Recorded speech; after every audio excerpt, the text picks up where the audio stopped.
कहानी की शुरुआत होती है 11 साल के एली से, जो एक दिन बाहर खेलने निकला था, लेकिन भागते भागते अचानक वो जोर जोर से खांसने लगा और जमीन पर गिर गया।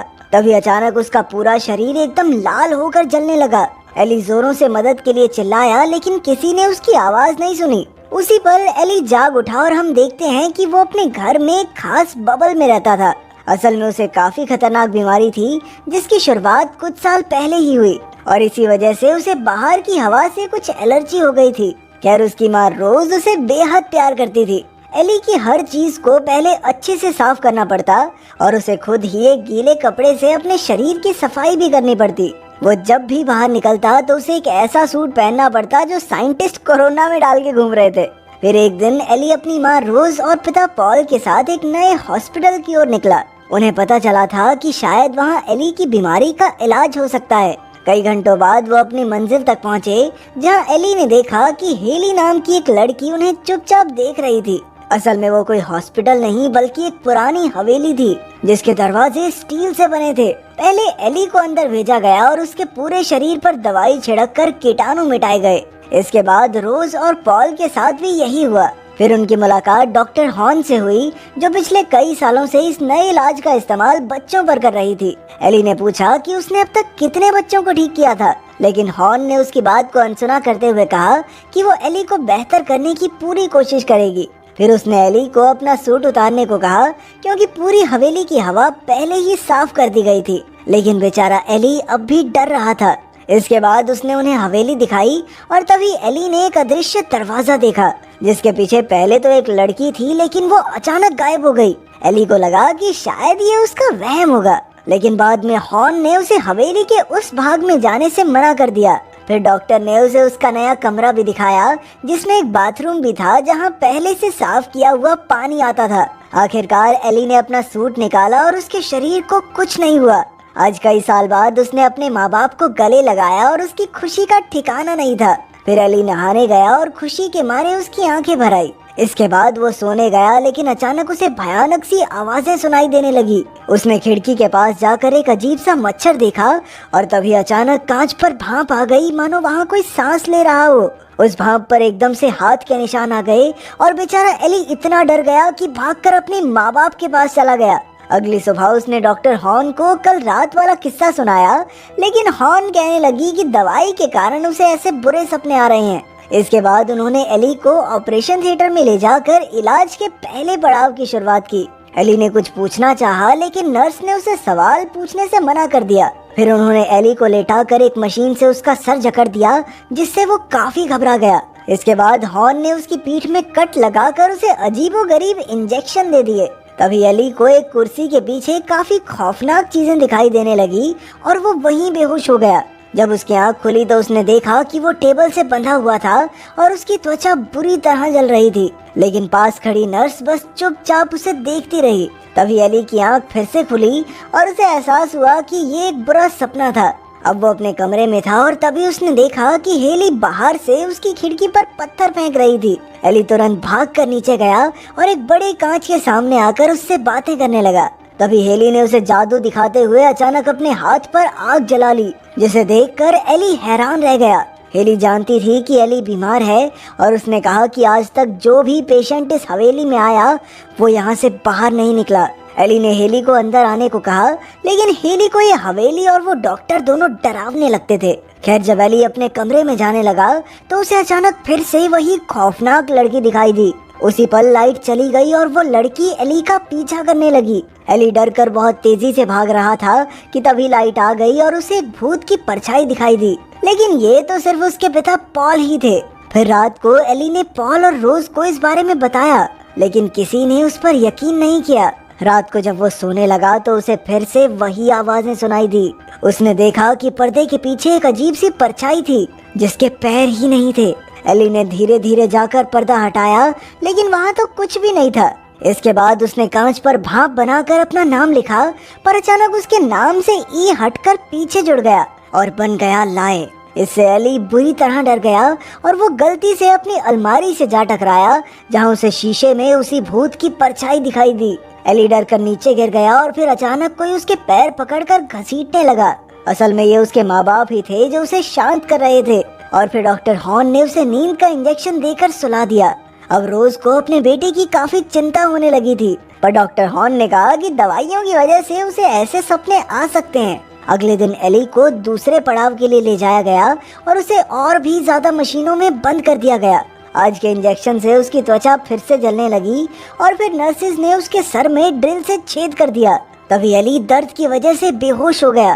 फिर रात को एली ने अपने माँ बाप से कहा कि डॉक्टर हॉर्न का इलाज उसे और बीमार बना रहा है, इसलिए वो यहाँ से जाना चाहता है। लेकिन पॉल ने कहा कि अगर उसका इलाज पूरा नहीं हुआ तो उसे पूरी जिंदगी इसी बीमारी के साथ बितानी होगी। और आखिरकार एली इलाज पूरा करने के लिए मान गया। अगली शाम एली को फिर से बाथरूम से आवाजें सुनाई दी। उसने देखा कि टब के पर्दे के पीछे एक परछाई थी, लेकिन जब उसने पर्दा हटाया तो वहाँ कुछ भी नहीं था। तभी दरवाजा अपने आप बंद हो गया और शीशे पर भांप आ गई। अचानक एली की नाक से खून बहने लगा और तभी एक भूत उसे पीछे से पकड़ने की कोशिश करने लगा। एली ने भागने की कोशिश की, लेकिन दरवाजा बंद था, इसलिए वो अलमारी में छिप गया। पर भूत ने अलमारी पर जोरदार वार करके उसे नीचे गिरा दिया। आखिरकार एली ने बाहर निकलकर देखा कि उस भूत ने पूरी अलमारी पर लाई शब्द यानी कि झूठ कुरेद दिया था। तभी डॉक्टर हॉर्न और एली के माँ बाप वहाँ गए और उन्हें लगा कि ये सब एली ने ही किया है, और एली के सच बताने पर भी किसी ने उस पर यकीन नहीं किया। खैर बाद में एली हेली से मिला और उसने एली को पेरी की कहानी बताई, जो एली से पहले यहाँ इलाज करवाने आया था। पेरी को भी इस हवेली में भूत दिखते थे, लेकिन उसके इलाज का तीसरा पड़ाव आने के बाद हेली ने उसे फिर कभी नहीं देखा। हेली ने एली से कहा कि उसे तीसरे पड़ाव से पहले भाग जाना चाहिए, लेकिन एली अपने माँ बाप के बिना नहीं जाना चाहता था।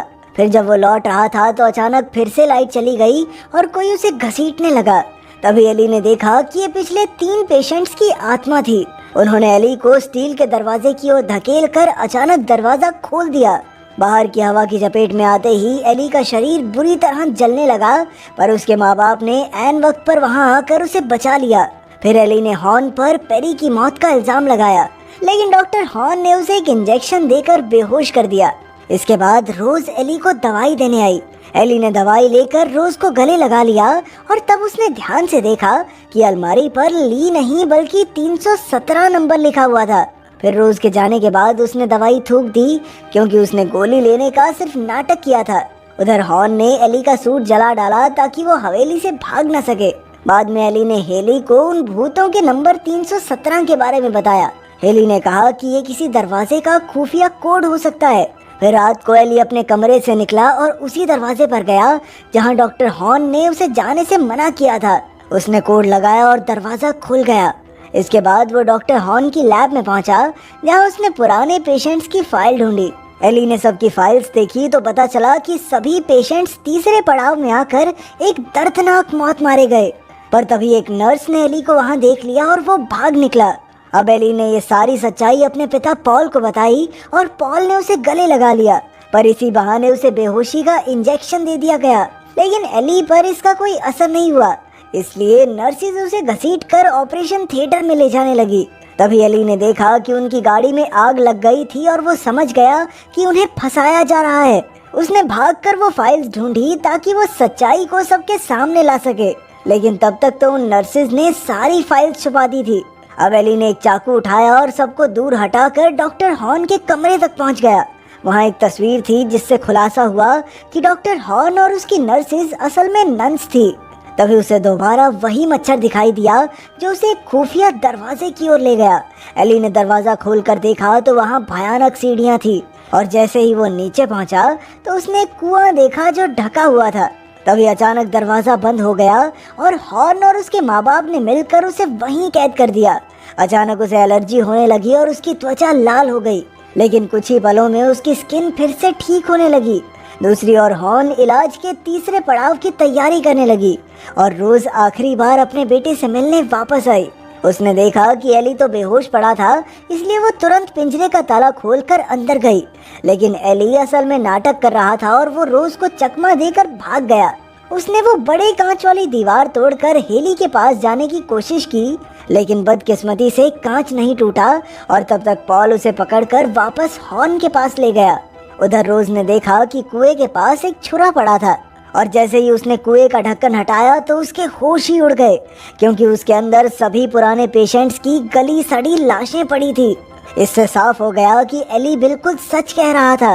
अब रोज ने भागकर हॉर्न को पकड़ा और उसे तीसरा पड़ाव शुरू करने से मना किया, लेकिन पॉल ने उसे शांत करवा के कहा कि वो एली की मदद करेगा। यहाँ तक कि पॉल ने तो रोज के हाथ से वो छुरी लेकर हॉर्न के हाथ में दे दी। पॉल ने रोज को धोखा दिया था, जिससे वो बहुत गुस्से में आ गई, लेकिन पॉल ने उसे जकड़ लिया और हॉर्न ने तीसरा पड़ाव शुरू किया। उसने क्रिश्चियन स्कार्फ पहना और जोर जोर से मंत्र पढ़ने लगी। फिर उसने एली के शरीर पर पवित्र जल फेंका, जिससे वो एकदम लाल पड़ गया। अब हॉर्न उस छुरी से एली का कत्ल करने ही वाली थी कि अचानक एली को बहुत गुस्सा आया और न जाने कौन सी जादुई शक्तियों की मदद से उसने छुरी मोड़कर हॉर्न को ही मार डाला। फिर उसने सिर्फ अपने दिमाग से ही पूरे कमरे में आग लगा दी और तब जाकर ये खुलासा हुआ कि वो असल में एक राक्षस में बदल चुका था। उसके सर पर खून सवार था, इसलिए उसने सभी नर्सिस को हवा में उड़ाकर उन्हें जिंदा जला डाला। तभी पॉल ने एली को पीछे से मारने की कोशिश की, लेकिन एली ने एक ही झटके में उसका चेहरा फोड़ दिया। आखिरकार उसने कहा कि वो इस सब के पीछे का सच जानना चाहता है। तब रोज ने बताया कि भगवान की बहुत पूजा करने के बाद भी वो मां नहीं बन पा रही थी, इसलिए उसने भगवान का रास्ता छोड़कर शैतान से बच्चे की मांग की। शैतान ही उसका असली पिता है और इसीलिए रोज ने ये नाटक रचा कि एली को खतरनाक बीमारी है ताकि वो आम लोगों के बीच रह सके। आखिरकार एली ने अपनी माँ के प्यार को समझा और उसे जिंदा छोड़ दिया। फिर वो आराम से बाहर की ओर चलने लगा और उसके पीछे पूरी हवेली में आग लगती चली गई। बाहर हेली उसका इंतजार कर रही थी और उसने बताया कि वो खुद और बाकी सभी भी शैतान के ही बच्चे थे। आखिरकार वो दोनों रोज के साथ वहाँ से निकल गए।